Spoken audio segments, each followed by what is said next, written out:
8 sinf o'quv dasturi Mustaqil davlat belgilari O'zbekiston Respublikasining davlat gerbi to'g'risidagi qonun.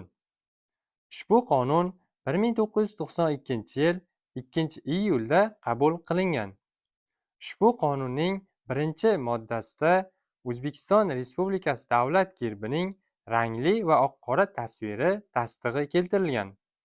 Rangli tasviri mana bu, oq-qora tasviri esa mana bu hisoblanadi. 2-modda O'zbekiston Respublikasi davlat gerbi O'zbekiston Respublikasi davlat mustaqilligining ramzidir. Demak, buni davlat mustaqilligining ramzi deb eslab qolishimiz kerak. 3-modda Bunda O'zbekiston Respublikasi davlat gerbining ko'rinishi tasvirlangan. So'l tomoni bug'doy boshoqlari, o'ng tomoni g'o'za shoxlaridan iborat. Demak, e'tibor bering, gerb tomonidan tasvirlanmoqda. So'l tomon, ya'ni chap tomonda bug'doy boshoqlari, o'ng tomonda esa g'o'za shoxlari tasvirlangan. Davlat gerbining yuqori qismida respublika hurligining ramzi sifatida 8 burchak tasvirlangan. 8 burchakning ichki qismida yarim oy va 5 qirrali yulduz, ya'ni yulduzning qirralari 5 ta. Bular tasvirlangan. Markazida esa baxt va erksevarlik ramzi humo qushi tasvirlangan. Pastki qismida bayroqni ifoda etuvchi chambar lentasida, demak, O'zbekiston degan yozuv tasvirlangan. Davlat gerbining rangli tasvirida quyidagi ranglarni ko'rishimiz mumkin. Kumush rangda humo qushi va daryolar tasvirlangan. Oltin rangda quyosh, boshoqlar, paxta chanoqlari va O'zbekiston yozuvi. Yashil rangda g'o'za shoxlari va barglari, tog'lar va vodiy.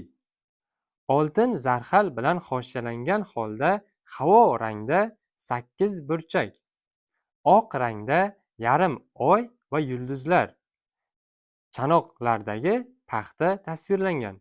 E'tibor bering, bular rangli tasvirida, ya'ni gerbning rangli tasvirida, ko'rinishida tasvirlangan.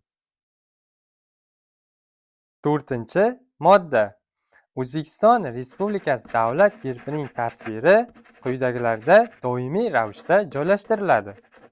Birinchisi binolarning old tomoniga, ikkinchisi majlislar zaliga, uchinchisi xizmat xonalariga.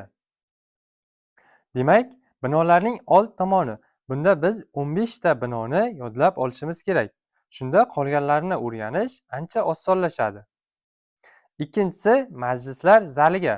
Bunda birinchi prezident qarorgohlari va 15-diplomatik vakolatxonalar, konsullik muassasalari, shuningdek xalqaro tashkilotlar huzuridagi vakolatxonalar. Demak, bu ikkalasini chiqarib yuboramiz. Bundan tashqari qolganlari kiradi.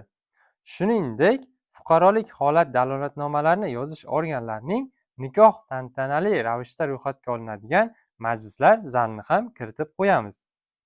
Quyidagilarni esa o'zgartiramiz. Ikkinchisi Oliy Majlis Qonunchilik palatasi va uning kengashining deb, Oliy Majlis Senati va uning kengashining, 14 Bosh prokuraturaning deb o'zgartirib qo'yamiz. Demak, qolganlari o'z holida qoladi. Uchinchisi xizmat xonalariga. Bunda 15 taning boshliqlari kiradi. Xo'p, birinchisi, demak, prezident qarorgohlari prezidentni olamiz. Oliy Majlisda Qonunchilik palatasi spikeri va senat raisini, Vazirlar Mahkamasida bosh vazirni, davlat boshqaruv organlari, demak, rahbar bo'ladi. Milliy gvardiya qo'mondonni olamiz. Mahalliy davlat hokimiyat organlarini viloyat, tuman, shahar hokimlariga o'zgartiramiz. Sudlarni esa Konstitutsiya va Oliy sud raislari deb o'zgartiramiz. Prokuratura organlarini bosh prokurorga o'zgartiramiz.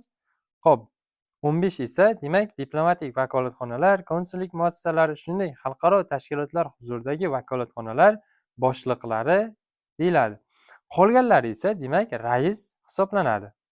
Demak, Davlat xavfsizlik xizmati raisi, prezident davlat xavfsizlik xizmati raisi, Markaziy bank boshqaruv raisi, hisob palatasi raisi, Markaziy saylov komissiyasi raisi, Qoraqalpog'iston Respublikasi Yuqori kengashi va Vazirlar kengashi raislari.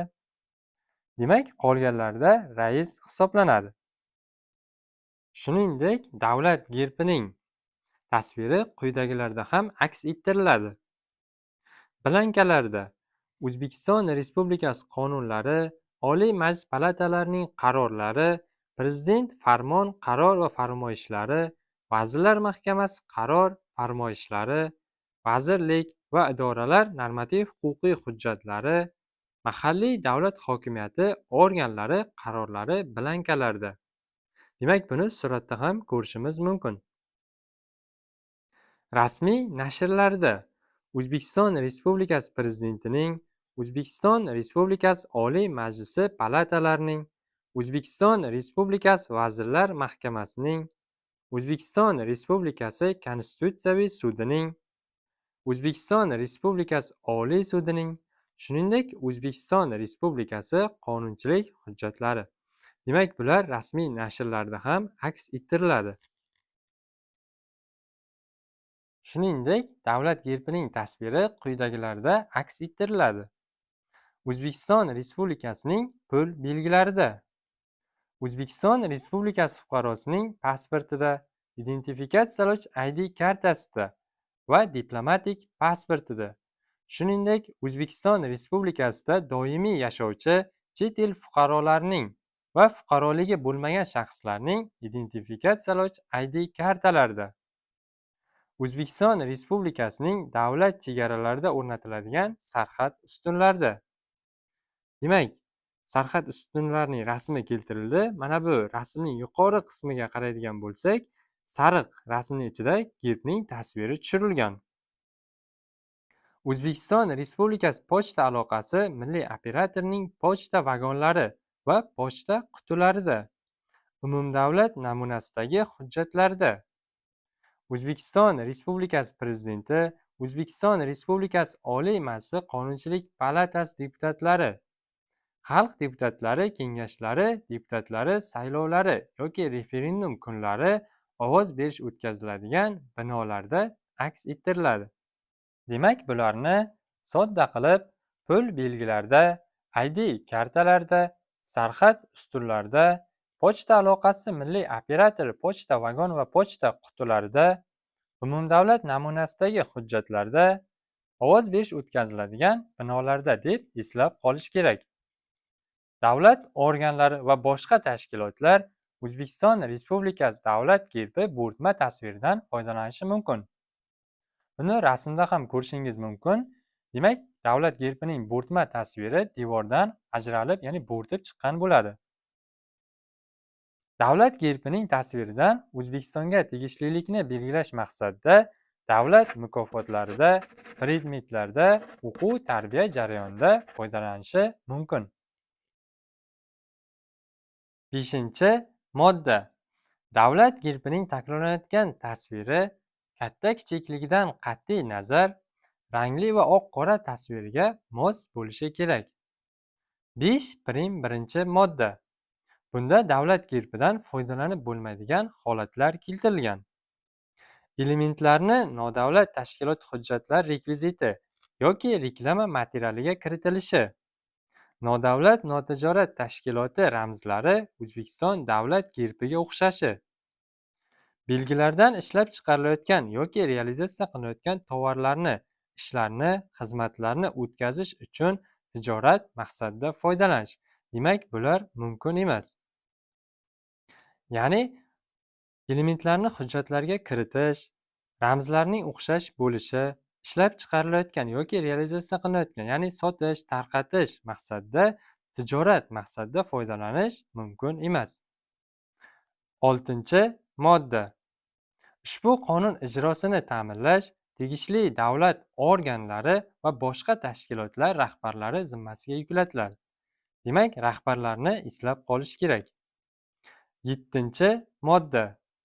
Ushbu qonunning O'zbekiston Respublikasi diplomatik vakolatxonalari, konsullik muassasalari, xalqaro tashkilotlar huzuridagi vakolatxonalar tomonidan ijro etilishi ustidan nazorat Tashqi ishlar vazirligi, boshqa davlat organlari, boshqa tashkilotlar tomonidan ijro etilishi ustidan nazorat ichki ishlar organlari tomonidan amalga oshiriladi. 8-modda.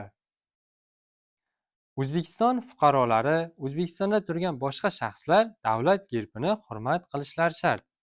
Agarda hurmat qilinmaydigan bo'lsa, qonunchilik buziladigan bo'lsa, javobgarlikka sabab bo'ladi.